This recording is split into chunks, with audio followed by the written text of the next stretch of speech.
Hello বন্ধুরা, সবাই কেমন আছো? আশা করি সবাই অনেক অনেক ভালো আছে। আজকে বন্ধুরা আমি নবদ্বীপের একটি জনপ্রিয়তা মাঠ যে মিলনসংঘ মাঠ, সেই মিলনসংঘ মাঠে আমি চলে আসলাম। এই মিলনসংঘ মাঠে দেখতে পাচ্ছি বন্ধুরা কত সুন্দর সুন্দর গাছ লাগিয়েছে, এবং বন্ধুরা এখানে দেখতে পাচ্ছি প্রবেশ পথ, বাচ্চারা খেলা করছে সেটা এখানে দেখতে পেলাম। এই একটা গেট দেখতে পেলাম, আরও এই মিলনসংঘ মাঠে দেখতে পাচ্ছি আরেকটা গেট আছে।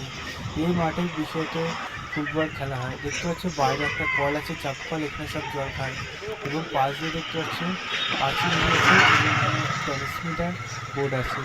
এবং এখানে ফুটবল খেলায় যেহেতু বাইরে যাতে বল না আসে, তার এখানে বেড়া জাল দিয়ে দিয়েছে যাতে ফুটবলগুলো বাইরে না চলে আসে। এবং বন্ধুরা এখানে যে বারপোস্ট দেখতে পাচ্ছি, দুপাশে দুটো বারপোস্ট করেছে।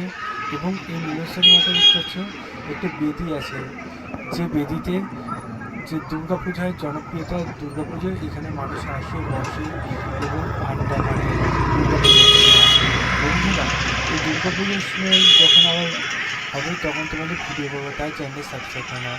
দেখতে পাচ্ছি বন্ধুরা ভেতরে সবাই খেলা করছে, এবং পাশে দেখতে পাচ্ছি গাছপালা সব কিছু ভর্তি আছে। কত গাছপালা এখানে দেখতে পেলে তোমরা। এই মাঠটি একেবারে ছোট, কিন্তু মাঠে লোকজন আসে বিষয়টা আশেপাশের লোক এটা আসে, কিন্তু মহামন্দির ক্লাবের মাঠে বেশি লোক আসে। নবদ্বীপ বাসী জনপ্রিয়তা মাঠ, এই মাঠটি খুবই সুন্দর সৌন্দর্য, এটা এখানে বাচ্চারা